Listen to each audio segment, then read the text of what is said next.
خالق کائنات نے اتنی سادہ اور عام فہم مثال یہاں پر بیان فرمائی ہے۔ اللہ کریم ارشاد فرماتا ہے اَيَوَدُّ أَحَدُكُمْ، کیا کوئی تم میں سے چاہتا ہے، پسند کرتا ہے، ان تکون لہ جنت، کہ اس کے لیے ایک باغ ہو، من نخیل وعناب، جس میں کھجوریں ہوں اور انگور ہوں، تجری من تحتها الانہار، اور اس کے نیچے سے نہریں جاری ہوں۔ اللہ فرماتا ہے یعنی تم میں سے کوئی پسند کرتا ہے کہ اس کے لیے کھجوروں کا اور انگوروں کا باغ ہو اور اس کے نیچے سے نہریں بھی جاری ہوں، لہو فیہا من کل الثمرات، اور اس باغ میں اس کے لیے ہر طرح کا پھل موجود ہو۔ اب ذرا سمجھنا ہے اس بات کو۔ پھر فرمایا وَأَصَابَهُ الْكِبَرُ، اور یہاں تک کہ وہ بڑھاپے کو پہنچ جائے، بوڑھا ہو جائے، کمر جھک جائے، کمر ٹیڑھی ہو جائے،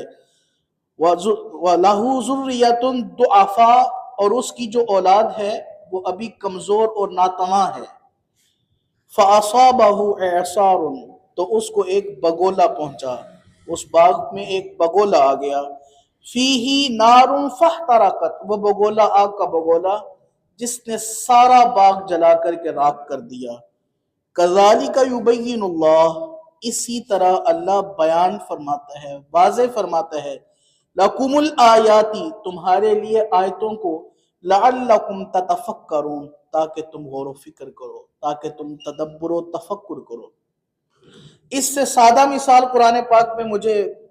اللہ رب العزت کا جو انداز ہے، جو خوبصورت طریقہ کار ہے، اور اتنی سادہ مثال جو اللہ رب العزت نے بیان فرمائی ہے، میرے خیال میں اس سے سادہ مثال اور نہیں ہو سکتی۔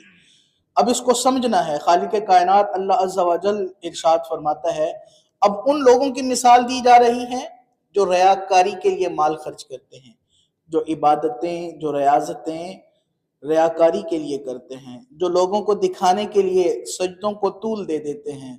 جو لوگوں کو دکھانے کے لیے سخی بنتے ہیں، جو لوگوں کو دکھانے کے لیے، اگر میں کہوں تو یہ بات بڑی طول پکڑ جائے گی، جو لوگوں کو دکھانے کے لیے محافل کا انعقاد کرتے ہیں، جو لوگوں کو دکھانے کے لیے نیک بننے کی کوشش کرتے ہیں، اللہ ان کی مثال بیان فرماتا ہے کہ سمجھ لو ایک بندہ ہے،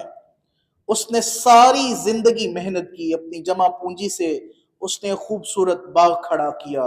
اس میں تگ و دو کی، اس میں کوشش کی، اب وہ باغ اس حال میں ہے کہ وہ طرح طرح کے پھل، رنگا رنگ کے میوے اس کو دے رہا ہے۔ اب کرتے کرتے وہ انسان محنت کرتے کرتے بوڑھا ہو گیا، کمر ٹیڑھی ہو گئی، جھک گئی، اور وہی باغ اس کے پاس ایک آخری سہارا ہے،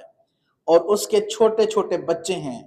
اب وہ بھی کمزور ہو گیا، بڑھاپے کو پہنچ گیا۔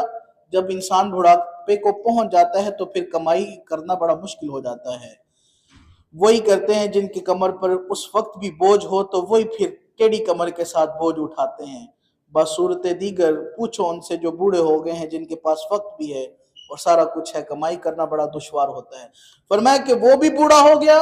اور اس کے بچے ابھی چھوٹے چھوٹے ہیں، کمزور ہیں، ناتواں ہیں، وہ بھی اس کا سہارا نہیں بننے والے۔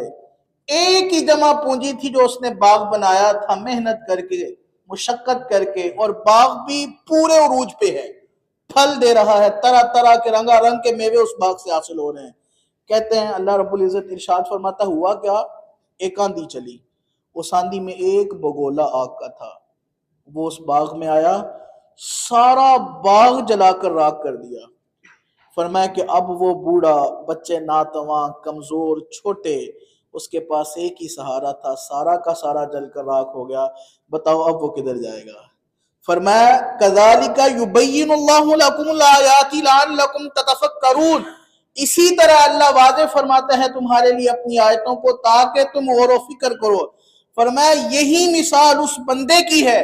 جو ریاکاری کے طور پر مال خرچ کرتا ہے، عبادتیں ریاضتیں کرتا ہے، اور سمجھتا ہے کہ میں نے آخرت کے لیے جمع پونجی تیار کر لی، باغ بنا لیا، اور جب ضرورت تھی اس بندے کو کہ اس کی اولاد بڑی ہوگی اور اس کی اولاد کا خرچہ وہاں سے چلے گا، اور جب وہ بوڑھا ہوگا اور اپنا جو سلسلہ ہے وہ اس باغ کی کمائی سے کرے گا۔ یہی مثال فرمایا اس بندے کی ہے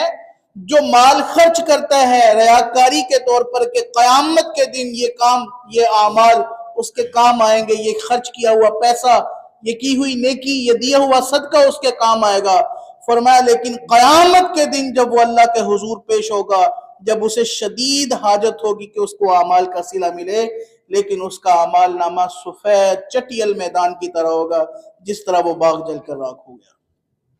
اس کے نامہ اعمال میں کوئی چیز باقی نہیں رہے گی۔ خالق کائنات اللہ عز و جل نے اتنے خوبصورت انداز میں بیان فرمایا۔ فرمایا انسان سمجھتا ہے کہ آگے جائے گا اس کے کام آئے گا، فرمایا نہیں، اگر ریاکاری کے لیے خرچ کیا ہے اور خرچ کرنے کے بعد کسی کو تکلیف دی ہے، کسی کو تانا دیا ہے، تو فرمایا پھر باری تعالیٰ سے امید نہ رکھے کسی سلسلے کی، پھر گویا کہ وہ ایسے ہی ہے جیسے کسی آدمی نے بڑی محنت سے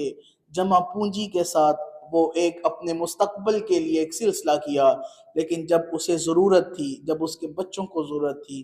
وہ سارا جل کر راکھ ہو گیا۔ فرمایا یہی مثال اس بندے کی ہے قیامت کے دن جب بارگاہ الہی میں حاضر ہوگا۔ وہ سمجھتا ہے اعمال بڑے پڑے اس کے نیکیوں کے،